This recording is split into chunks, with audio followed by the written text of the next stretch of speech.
Existe un objeto que, según relatos antiguos, tenía el poder de aprisionar demonios. No estamos hablando de leyendas vagas o cuentos populares distorsionados por el tiempo. Estamos hablando de registros históricos, manuscritos preservados por milenios y testimonios de emperadores romanos. Un anillo, un simple anillo de metal, grabado con un sello misterioso, capaz de convocar, controlar y someter entidades espirituales que aterrorizaban a la humanidad. Y el hombre que poseía ese anillo no era un hechicero oscuro, ni un sacerdote renegado.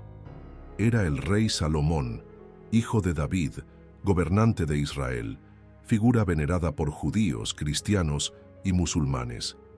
Pero hay algo que la historia oficial. Existe un objeto que, según relatos antiguos, tenía el poder de aprisionar demonios. No estamos hablando de leyendas vagas o cuentos populares distorsionados por el tiempo.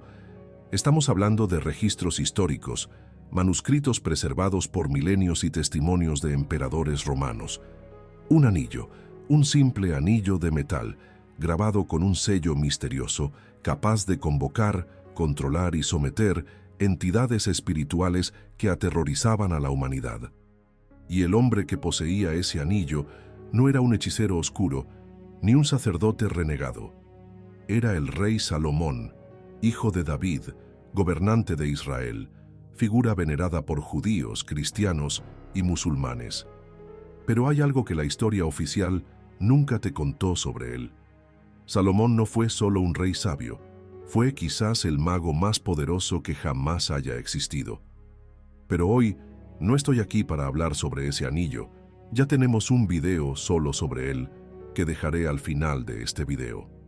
Cuando pensamos en Salomón, generalmente lo asociamos con la sabiduría, aquel que juzgó con astucia la disputa entre dos madres que reclamaban al mismo bebé, o al autor de los Proverbios y del Eclesiastés, textos llenos de reflexiones sobre la vida y la mortalidad. Pero eso es solo la superficie, porque detrás de esa imagen de sabiduría pacífica existía otra realidad, una realidad que las escrituras oficiales prefieren no destacar, pero que ha sobrevivido en textos paralelos, en grimorios prohibidos, en tradiciones ocultistas transmitidas a lo largo de los siglos. Salomón dominaba fuerzas que la mayoría de los mortales ni siquiera se atreve a nombrar. Él conocía los nombres secretos de los demonios, sabía dónde habitaban en el cosmos, comprendía sus jerarquías, sus poderes, sus debilidades, y más que eso, los esclavizaba. El primer registro sólido de esta habilidad sobrenatural proviene de Flavio Josefo, historiador judío del siglo I de la Era Común. Josefo no era un místico, era un hombre educado, un cronista respetado, alguien que fue testigo de eventos ante emperadores romanos. Y él afirma, con todas las letras, que presenció un exorcismo realizado en presencia de un emperador, un exorcismo que utilizaba un anillo con el sello de Salomón. El exorcista invocó el nombre de Salomón, presentó el anillo frente al poseído y la entidad fue expulsada inmediatamente. Josefo describe la escena con detalles.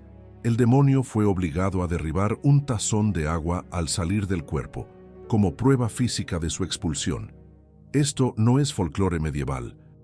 Esto es un relato histórico documentado en el siglo I. Y no se detiene ahí. Entre los manuscritos del Mar Muerto, esos antiguos textos descubiertos en cuevas en el desierto de Judea, existe un fragmento que menciona exorcismos realizados bajo la autoridad de Salomón. Estos manuscritos son anteriores al cristianismo. Son textos judíos que ya reconocían a Salomón no solo como un mero rey, sino como un maestro de lo oculto. Además, en el mundo grecorromano, en los papiros mágicos griegos encontrados en Egipto, el nombre de Salomón aparece repetidamente en encantamientos de protección, invocación y control demoníaco. Y mucho más al este, en Mesopotamia, arqueólogos encontraron cuencos de encantamiento, objetos utilizados para capturar espíritus antes de que pudieran entrar en una casa, que también invocan el poder de Salomón. Paganos, judíos, cristianos, mandeos, musulmanes, todos compartían esta creencia. Salomón de alguna manera había dominado el mundo espiritual. ¿Pero cómo? ¿Cómo un rey mortal logró ese poder? La respuesta está en un texto extraordinario, preservado por casi 2000 años, pero ampliamente desconocido para el público en general. ¿Su nombre? El Testamento de Salomón. Este no es un libro de la Biblia. No forma parte del canon oficial de ninguna religión. Fue escrito originalmente en griego koiné, el mismo idioma del Nuevo Testamento, probablemente entre los siglos I y IV de la Era Común, por alguien profundamente familiarizado con la demonología judía pretalmúdica, y a diferencia de textos vagos o filosóficos, el Testamento de Salomón es brutalmente específico.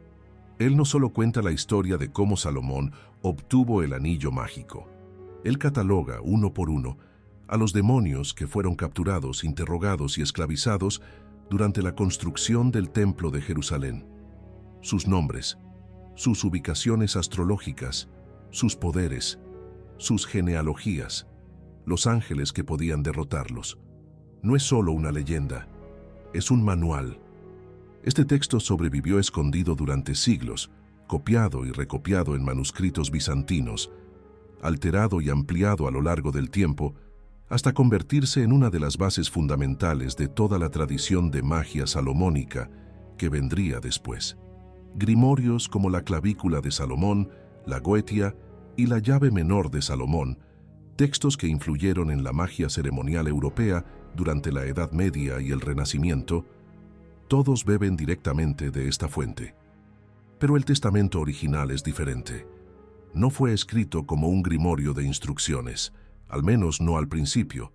Fue escrito como una confesión del propio Salomón, revelando cómo obtuvo el conocimiento prohibido, cómo sometió a legiones enteras de demonios y cómo al final lo perdió todo a causa de su propia arrogancia.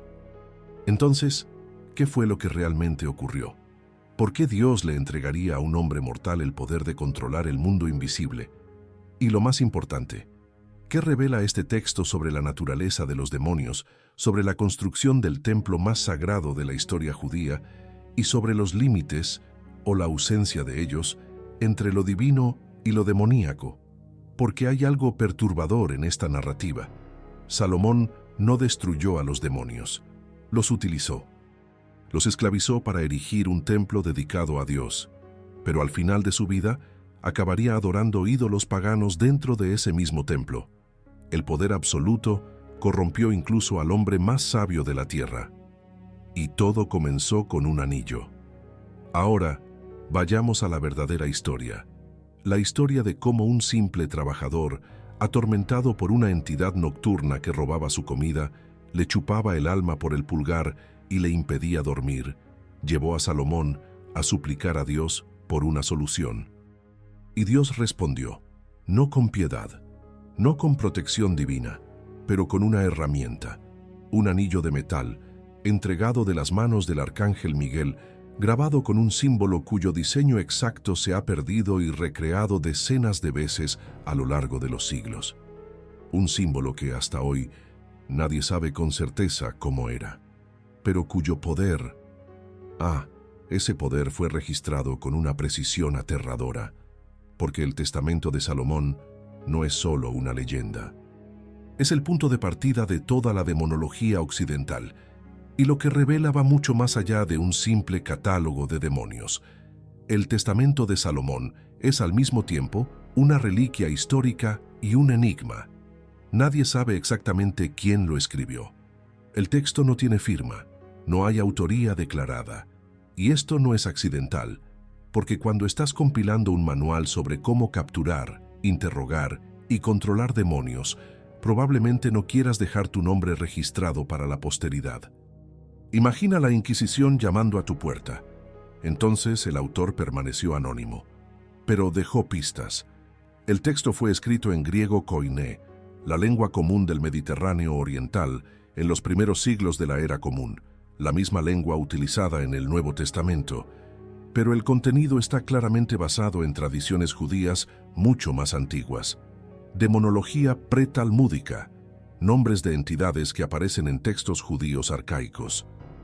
Invocaciones que resuenan con prácticas de exorcismo registradas en los manuscritos del Mar Muerto. Entonces, ¿Quién escribió esto? La hipótesis más aceptada es que fue un cristiano de los primeros siglos, alguien con un profundo acceso al conocimiento esotérico judío, o tal vez un judeocristiano, una figura híbrida común en esa época que transitaba entre las dos tradiciones. Y esa persona tenía un objetivo muy claro: preservar prácticas de exorcismo y medicina oculta. Porque en la antigüedad, el exorcismo y la medicina eran prácticamente lo mismo. Las enfermedades a menudo se atribuían a posesiones.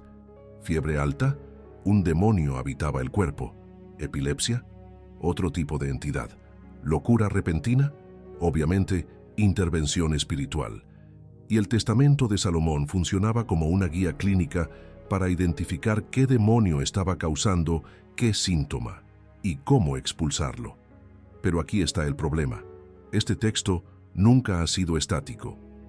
Nunca ha sido una obra finalizada y preservada intacta. Fue copiado, modificado, ampliado y corrompido a lo largo de más de 1500 años.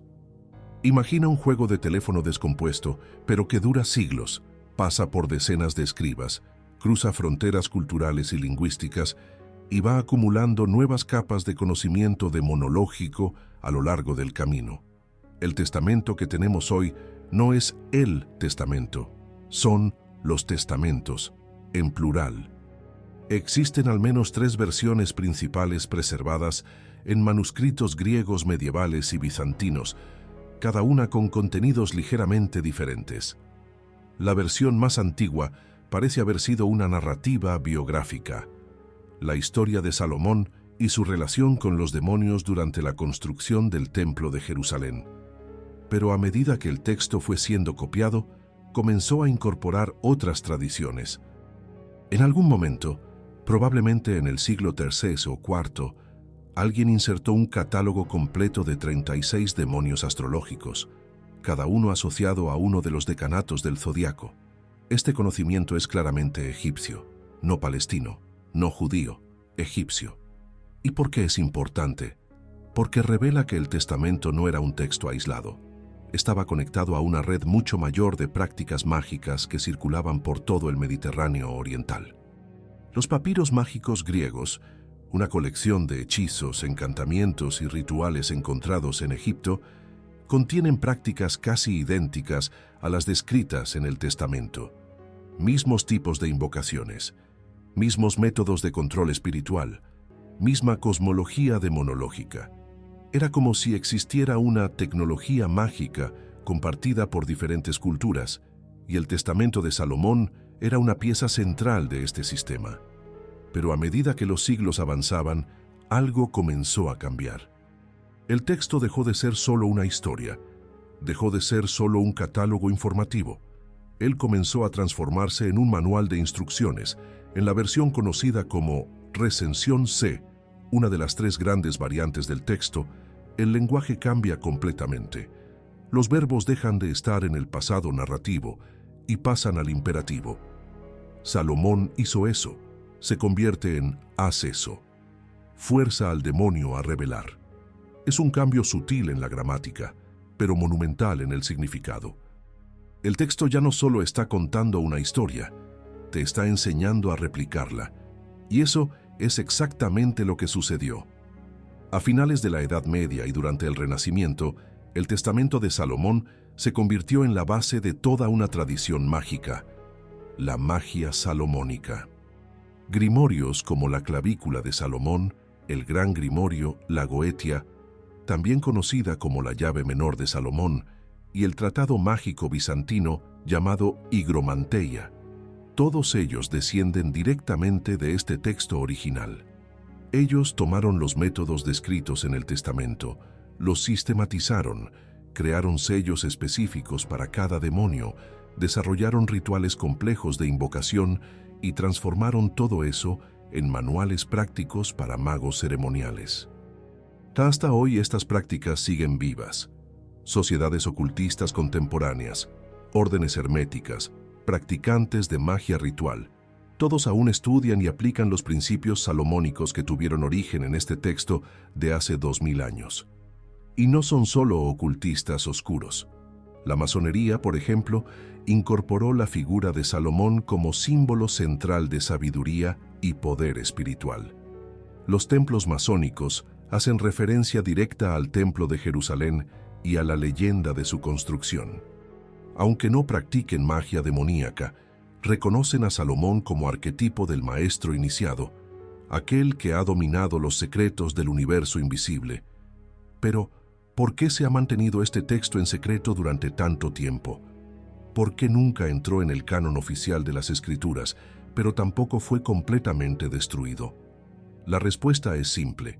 Era demasiado útil para ser eliminado, pero demasiado peligroso para ser divulgado abiertamente. Los padres y exorcistas cristianos utilizaban estas técnicas. Se encontraron manuscritos del Testamento en bibliotecas de monasterios. Los escribas religiosos copiaban estas páginas junto a textos sagrados. Pero públicamente, oficialmente, nadie lo admitía, porque el Testamento de Salomón revelaba algo incómodo, que el control sobre demonios no era una cuestión de fe pura o santidad divina. Era una cuestión de conocimiento técnico. Necesitabas saber los nombres correctos, los sellos correctos, las invocaciones correctas, las posiciones astrológicas correctas. Era casi científico. Y eso desafiaba la autoridad de la Iglesia, porque si cualquier persona con acceso al texto podía realizar exorcismos, ¿por qué necesitaría un sacerdote? Por eso el texto fue simultáneamente preservado y ocultado, copiado pero nunca oficializado, estudiado pero nunca divulgado. Hasta que, siglos después, comenzó a circular fuera del control eclesiástico, en manos de magos, alquimistas, eruditos renacentistas y sociedades secretas. Ahora déjame contarte algo que permanece oculto hasta hoy. El Testamento de Salomón no fue el único grimorio censurado por revelar demasiado. Existen otros textos, como la Clavícula de Salomón, el Gran Grimorio y el Libro de Enoc, que describen rituales, símbolos y jerarquías demoníacas que desafiaron el control de iglesias y gobiernos durante siglos. Estos documentos no solo existieron, fueron estudiados por magos, alquimistas, estrategas y líderes ocultos durante generaciones. Grabamos un video completo explicando todo esto con base en fuentes reales. Pero como el contenido puede ser demasiado sensible para plataformas como YouTube, está disponible solo en nuestro sitio oficial y por tiempo limitado. Si quieres descubrir lo que estos grimorios revelan, escanea el código QR en pantalla o haz clic en el enlace de la descripción o en el primer comentario fijado abajo. Pero volvamos al Testamento, porque ahora que sabemos lo que es y por qué fue ocultado, necesitamos entrar en la narrativa en sí. La historia real de cómo Salomón obtuvo el anillo mágico y de cómo con él aprisionó a una legión entera de demonios para construir el templo de Dios. Porque esta no es una historia de fe, es una historia de poder. Y todo comenzó con un joven trabajador que estaba siendo drenado noche tras noche por algo que no debería existir. Todo comenzó con un trabajador, un joven, uno de los obreros favoritos de Salomón, contratado para la construcción del gran templo de Jerusalén, la obra más sagrada y ambiciosa de la historia de Israel. Pero algo estaba mal. Todos los días, el joven llegaba exhausto, pálido, débil, como si no hubiera dormido en semanas. Su comida desaparecía misteriosamente, su pago se esfumaba, y él comenzó a desvanecerse, lentamente, como si algo estuviera succionando la vida de su interior. Hasta que finalmente le confesó a Salomón lo que estaba sucediendo.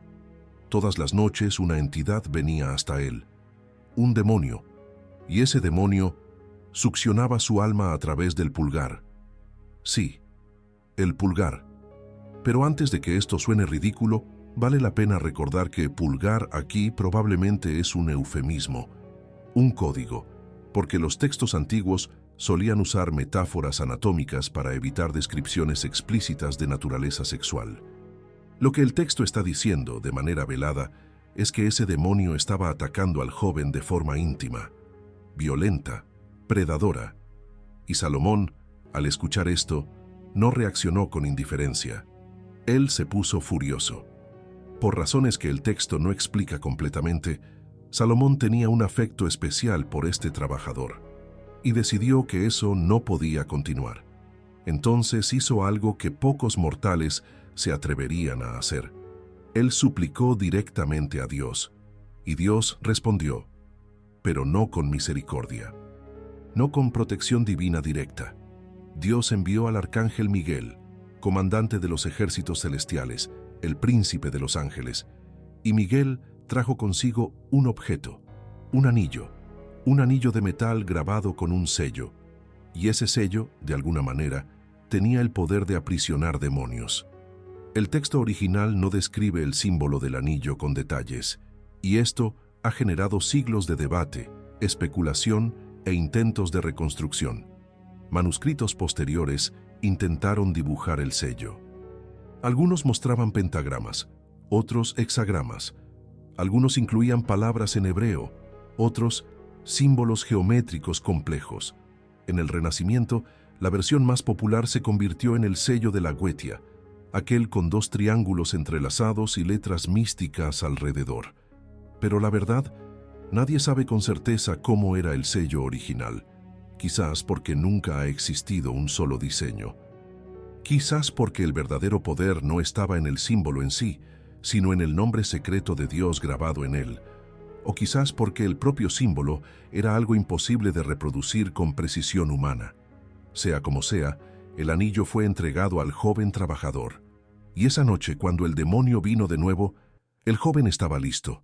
El demonio apareció, se acercó, comenzó su ataque, y entonces el joven lanzó el anillo contra el pecho de la criatura.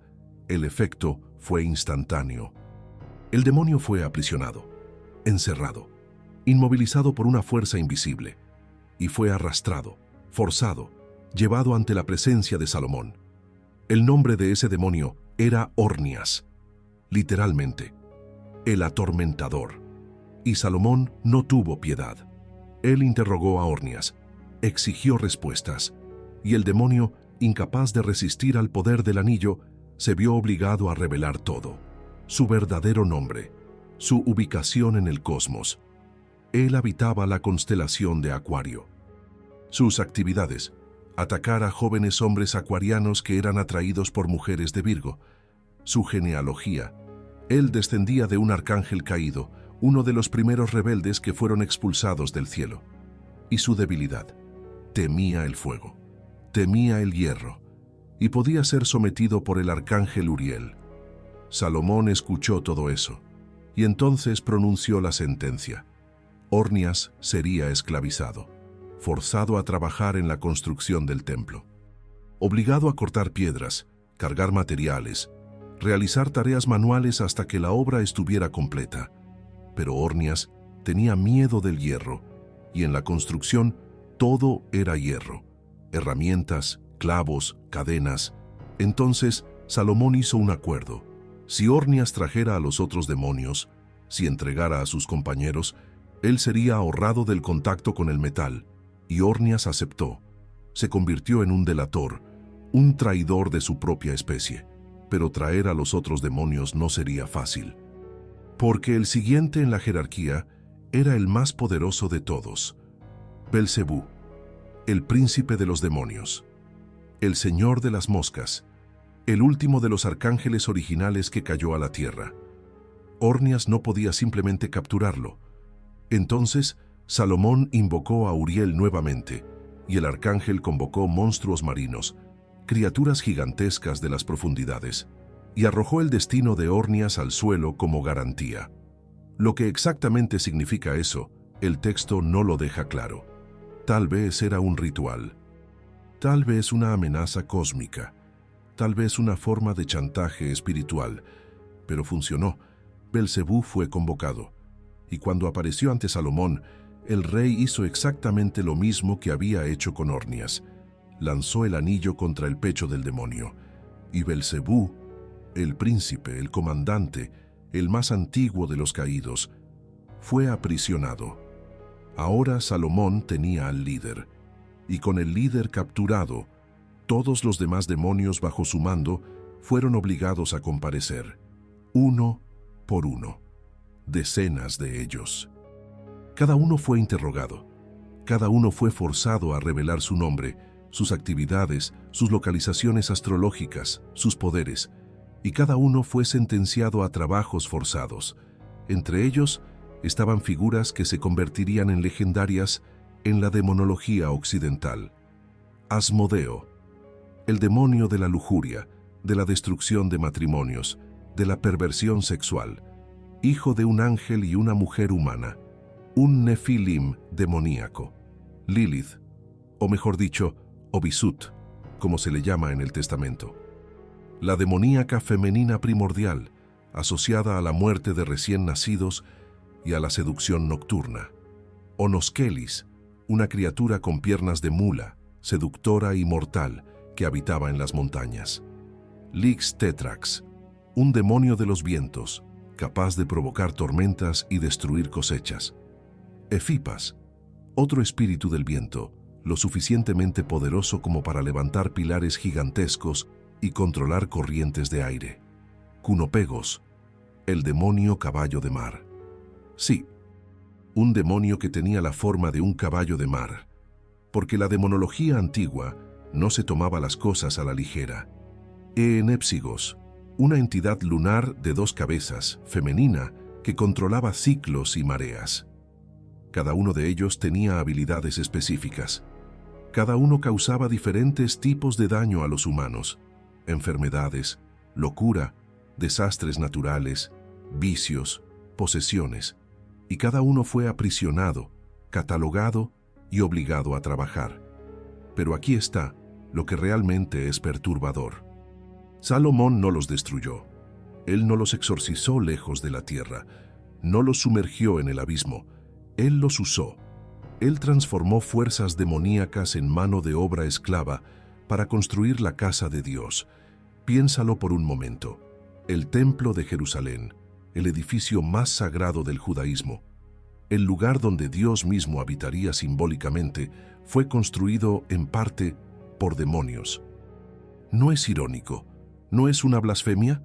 O quizás eso sea exactamente lo que el Testamento quiere revelar, que lo sagrado y lo profano, lo divino y lo demoníaco, no están tan separados como nos gustaría creer. Pero la construcción aún no estaba completa, porque había un problema. La piedra angular, la piedra fundamental del templo, aquella que sostendría toda la estructura, era gigantesca, demasiado pesada para ser movida por hombres, y ni siquiera los demonios podían levantarla. Salomón necesitaba más poder, y fue entonces que recibió un mensaje perturbador, una carta del rey de Arabia, pidiendo ayuda urgente, porque algo aún más poderoso estaba aterrorizando su reino, y ese algo no era solo un demonio común, era una fuerza que controlaba los propios vientos y que traería consigo el secreto final de la construcción del templo y el inicio de la caída de Salomón. Solo un recordatorio antes de que te vayas. Haz clic en el enlace de la descripción o en el primer comentario fijado para descubrir lo que realmente está detrás de los textos mágicos más antiguos y controvertidos jamás registrados, incluyendo detalles que pocas fuentes se atreven a mostrar. La carta del rey de Arabia trajo noticias de terror. Un demonio de los vientos estaba devastando el reino, destruyendo construcciones, provocando tormentas, matando personas. Su nombre era Efipas.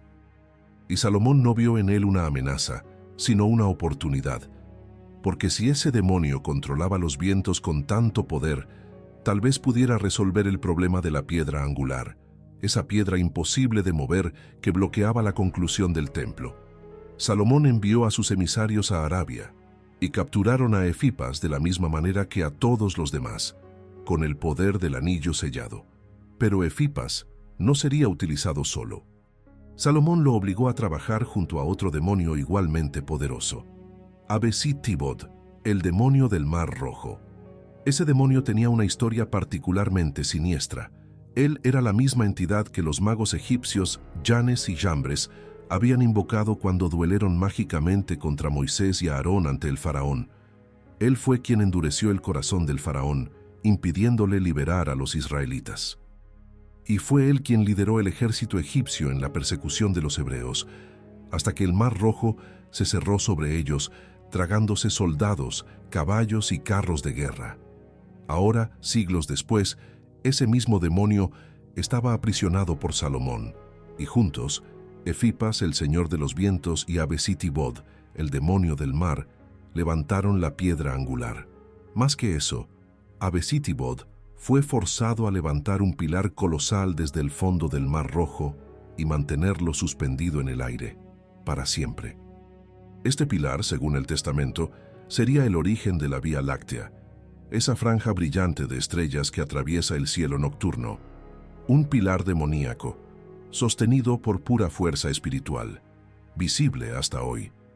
Con la piedra angular en su lugar, el templo fue completado. La obra estaba terminada, y Salomón finalmente podría descansar. Pero él no descansó, porque ahora que poseía el conocimiento completo sobre los demonios, sus nombres, sus jerarquías, sus debilidades, Salomón quiso más. Él quería sabiduría absoluta, quería conocer todos los secretos del universo, quería trascender los límites de la mortalidad, y fue ahí donde todo comenzó a desmoronarse. Salomón se volvió obsesionado, no más por la justicia, no más por la construcción de lo sagrado, pero por el placer, por el poder, por la acumulación de experiencias. Él comenzó a coleccionar mujeres, cientos de ellas, de todos los reinos alrededor. Y una de esas mujeres, una sunamita del pueblo de Sunam, lo sedujo de una manera que ninguna otra había logrado. Ella le pidió a Salomón que hiciera algo impensable, que sacrificara 5 langostas a los dioses paganos Rafán y Moloch. Solo 5 langostas, un sacrificio simbólico, pequeño, insignificante. Pero Salomón aceptó, y en ese momento algo se rompió. El Espíritu de Dios, esa presencia que había guiado a Salomón durante toda su vida, que le había otorgado sabiduría, que le había entregado el anillo a través de Miguel, se alejó de él, lo abandonó, y Salomón, ahora sin la protección divina, cayó en una espiral descendente. Él comenzó a adorar ídolos, levantó altares para dioses extranjeros. Y lo más impactante, colocó esos ídolos dentro del propio templo de Jerusalén, el templo que había sido construido con tanto esfuerzo, con tanta magia, con tanta sangre demoníaca. El lugar más sagrado de Israel ahora albergaba estatuas de divinidades paganas. Salomón se había convertido exactamente en aquello que combatía, un ídolo, un apóstata, un traidor de su propia fe. Al final de su vida, Salomón comprendió lo que había perdido, y fue entonces que él escribió el Testamento. No como un grimorio de poder, no como un manual de magia para los próximos magos, pero como un aviso, una confesión, una declaración de que el conocimiento absoluto, sin sabiduría moral, conduce a la destrucción, que controlar demonios no es lo mismo que controlarse a uno mismo, que el poder, incluso el poder divino, puede corromper hasta al hombre más sabio de la tierra. Y Salomón termina el texto con una instrucción final. Él ordena que el testamento sea preservado, que sea escondido, que sea transmitido secretamente a los futuros hijos de Israel, para que ellos conozcan los nombres de los demonios, para que puedan defenderse, pero también para que nunca cometan el mismo error que él cometió. Pero aquí está la paradoja. El testamento de Salomón no permaneció solo como una advertencia, se convirtió exactamente en aquello que Salomón temía, en un manual práctico de magia demoníaca. Porque a medida que el texto fue copiado a lo largo de los siglos, las generaciones siguientes no leyeron el testamento como una tragedia moral, lo leyeron como un libro de instrucciones. Si Salomón logró aprisionar a Belcebú, yo también puedo. Si él controló a Asmodeus, ¿por qué yo no podría? Y así el testamento dejó de ser un texto narrativo y se convirtió en la base de toda una tradición mágica. Durante la Edad Media, escribas copiaron el testamento y lo combinaron con otros textos de magia salomónica. Surgieron grimorios como la Higromanteia, el Tratado Mágico de Salomón, que ya era explícitamente práctico. Luego vino la clavícula de Salomón, compilada en el Renacimiento, que incluía rituales detallados, círculos de protección, pentáculos e invocaciones. Y finalmente, la Goetia, o clave menor de Salomón, que catalogó 72 demonios con descripciones precisas de sus poderes, sus apariencias y los sellos específicos necesarios para controlarlos. Cada demonio ganó su propio sigilo, su propio ritual, su propia invocación, y los magos ceremoniales de toda Europa comenzaron a practicar estas técnicas, no como curiosidad histórica, sino como operaciones mágicas reales. Ellos creían, y muchos aún creen, que estas prácticas funcionan, que los nombres tienen poder, que los sellos son llaves, que los rituales abren puertas a dimensiones invisibles, y no fueron solo ocultistas oscuros quienes preservaron este conocimiento. La masonería incorporó a Salomón como figura central de sus enseñanzas. Los templos masónicos se construyen simbólicamente como réplicas del Templo de Jerusalén. Salomón es visto como el arquitecto supremo, el maestro iniciado, aquel que conocía los secretos de la construcción, tanto física como espiritual. Y aunque la masonería moderna no practique magia demoníaca, reconoce a Salomón como símbolo del conocimiento oculto, de aquello que está más allá del velo, más allá de lo superficial, más allá de lo que se enseña públicamente. Sociedades herméticas, órdenes rosacruces, logias teosóficas, todas beben de esta misma fuente. Todas reconocen el Testamento de Salomón como texto fundacional. Hoy, en el siglo XXI, el Testamento sigue vivo. Los practicantes de magia ceremonial aún invocan a los 72 demonios de la Goetia. Los artistas crean animes, películas y juegos basados en esos demonios. Paimón, Belcebú, Asmodeo, todos se han convertido en personajes de la cultura pop, pero pocos saben que todo esto comenzó con un texto escrito hace casi 2000 años, un texto que nunca ha sido oficialmente reconocido por ninguna religión, que fue copiado en secreto, modificado, ampliado, y que sobrevivió precisamente porque era demasiado útil para ser destruido, pero demasiado peligroso para ser divulgado. Entonces, ¿qué revela realmente el Testamento de Salomón? Revela que el cosmos está poblado por entidades, por fuerzas invisibles, por presencias que influyen en la realidad material. Revela que estas fuerzas pueden ser conocidas, nombradas y, según el texto, controladas. Revela que el poder no proviene solo de la fe, sino del conocimiento técnico, de la precisión, de la correcta aplicación de símbolos, palabras y rituales, y revela sobre todo que ese conocimiento tiene un precio. Salomón obtuvo sabiduría absoluta, controló legiones de demonios, construyó el templo más glorioso de la historia, y al final lo perdió todo, porque el conocimiento sin sabiduría es vacío, y el poder sin